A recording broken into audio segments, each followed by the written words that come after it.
Welcome to our quick tutorial on how to send a message in Gmail on your PC with the latest update. Let's get started. First, open your web browser and navigate to gmail.com. Log into your account and you'll find yourself in your inbox, ready to send messages like a pro. Now, take a look at the right side menu. You should see a section labeled Contacts. Click on that to open your contacts list. This feature makes it super easy to manage your connections.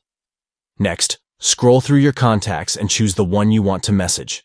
Just click on their name and you'll be one step closer to sending your message. Once you've selected your contact, look for the option that says Send Message. A new tab will pop up dedicated to your conversation with that contact. In this new tab, you can start writing your message. Whether it's a quick hello, an important update, or anything in between, just type it out in the message box. Remember, this is your chance to communicate directly, so make it count. After you've crafted the perfect message, look for the Send button. Give that a click, and voila. Your message is on its way to your chosen contact. You'll receive a notification confirming that it has been sent.